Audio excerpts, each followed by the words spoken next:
सांगितलेलं आहे की आम्हाला निवडणुका महायुतीमध्ये लढायच्या आहेत.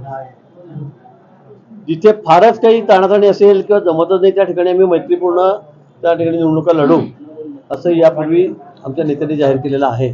पाचोऱ्यामध्ये खरं म्हणजे आम्ही त्या मनस्थितीमध्ये होतो की आपण युती म्हणून लढू, पण मला वाटतं किशोरप्पा इथले जे आमदार आहेत महायुतीचे त्यांनी आधीच सांगून टाकलं की बाबा आम्ही या ठिकाणी युती करणार नाही, मी स्वतंत्रपणे माझं पॅनल या ठिकाणी उभं करेल, कुठल्या युतीमध्ये या निवडणुका लढणार नाही हे त्यांनी आधीच डिक्लेअर केलं आहे, आधीच जाहीर केलं आहे. ते तर रोज सांगतायत.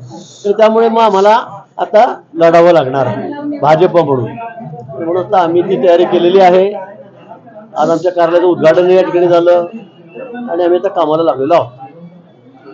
अजून असा एखादा प्रसंग येईल का परत उद्घाटन करावं लागलं म्हणजे कसं काय भाजपची दुसरी ब्रांच काही दुसरं कार्यालय झालेलं अजून काही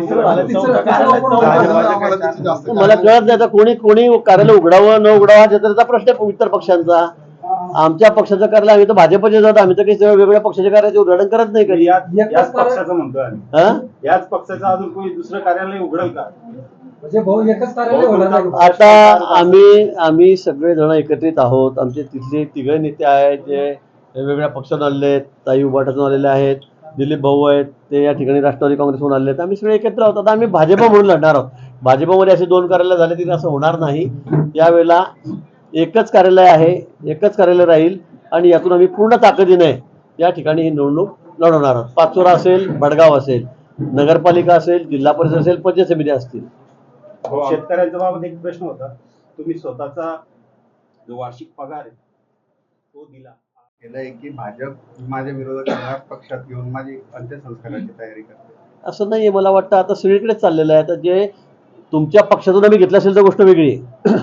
आता उभाटाचे आहेत, ताई उभाटामध्ये होत्या, उद्धव ठाकरेंच्या पक्षात होत्या, त्या आमच्याकडे आलेल्या आहेत. दिलीप भाऊ आहेत ते राष्ट्रवादी काँग्रेसमध्ये शरद पवार गटामध्ये, त्यांना आम्ही घेतलेलं आहे. आम्ही त्यांचे लोक नाही घेतले. आमच्याकडे काही त्याच्या बाबतीमध्ये थोडं ठरलेलं आहे. याची आचारसंहिता सुद्धा आहे की प्रवेश करताना आमचे जे मित्रपक्ष आहेत, मग अजितदादा गट असेल किंवा शिंदेसाहेबांचा गट असेल, यातून लोकांना सदस्य घ्यायचं नाही त्यात ठरलेलं. त्यामुळे आम्ही त्यांच्या पक्षातलं कोणालाही घेतलेलं नाही की त्यांच्या पक्षातून पुढे त्यांना आमच्याकडे घेतलं. आम्ही दुसऱ्या पक्षातले लोक घेतलेत, ते घेऊ शकतात, ते घेत आहेत, इतर लोकांचा प्रवेश करतायत, त्यात वाईट वाटण्यासारखं काहीच नाही आहे. हो, त्यांनी शिवसेनेच्या आमदारांनी स्वबळाचा नारा देऊन टाकलाय. तुम्ही पुन्हा अधिकृत घोषणा कराल का की आम्ही स्वबळातून लढू? म्हणजे मग काय त्यांच्या मागे फिरणार? तुमचं काय म्हणा? तर त्यांनी दादांनी त्यांना विचारलं, दादा आमचे दरवाजे बंद, तेवढे मागचा पुढचा म्हणजे सगळे दरवाजे बंद, खिडक्या पण बंद. मग आता आम्ही काय करायचं? आज आमचा पक्ष तर अशा परिस्थितीमध्ये नाही आहे की तुमच्या मागे फिरायचं मस्का मारत. अशी परिस्थिती आहे का भाजपची? नाही. महायुती क्षेत्र पाचोऱ्यामध्ये आता स्वबळावरच लढायचे आपल्याला.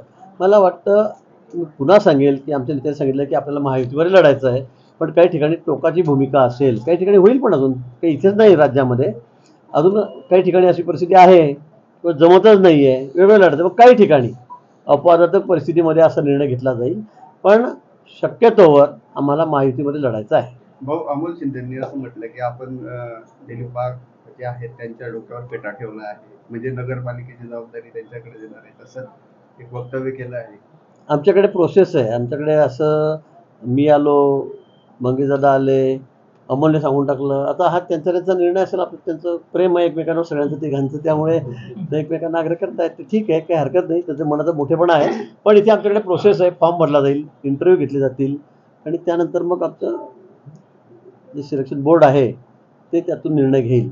असा आमच्याकडे आता डिक्लेअर करून टाका, मला अधिकार असा कुठलाच नाही आहे. मला जामनेरचा सुद्धा अधिकार नाही आहे की जामनेरचा आता नगराध्यक्ष कोणाला द्यायचं, हा सुद्धा अधिकार मला इथे नाही आहे. भाऊ, आपण जर एक वरिष्ठ